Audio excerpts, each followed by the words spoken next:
The proposed $4.5 trillion national budget for 2021 finally hurdles the House after weeks of delays. Congressmen have passed the general appropriations measure on third and final reading. Paulo Barcelon is monitoring the situation in the House. So Paulo, tell us, now that they approved the budget, what happens next?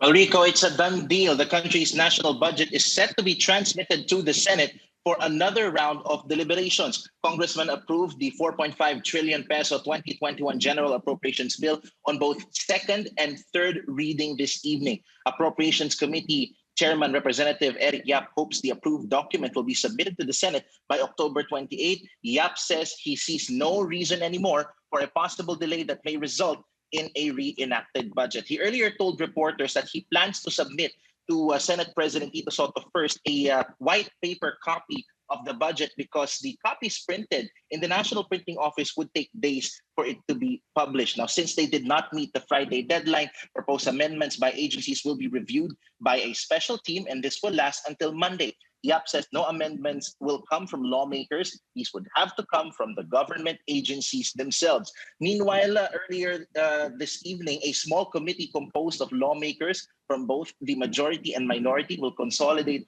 all budget amendments. Representative Yap will be part of that committee alongside Majority Leader Martin Romualdez and a host of other majority lawmakers, as well as two minority representatives, Stella Kimbo and Ed Selagman. Rico?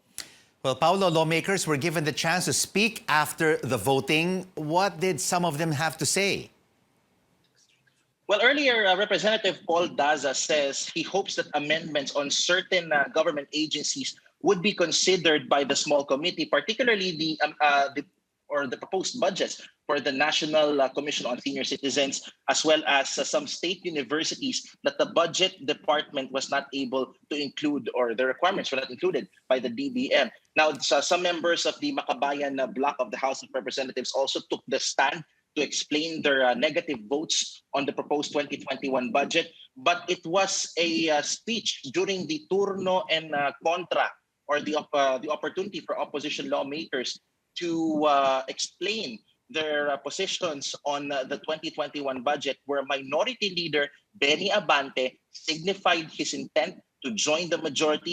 He says he's joining the majority bloc of the Congress after his tenure as Minority Leader, and that the minority bloc of the House of Representatives now has the free hand to select its next leader. But despite this announcement made by Representative Abante, Speaker Lord Alan Velasco, when he was thanking his fellow colleagues, still addressed him as minority leader. So we'll be watching in the coming days who will now be the House's minority leader as developments take place. Rico? Paulo Barcelon, thank you so much for that update on the national budget. Let's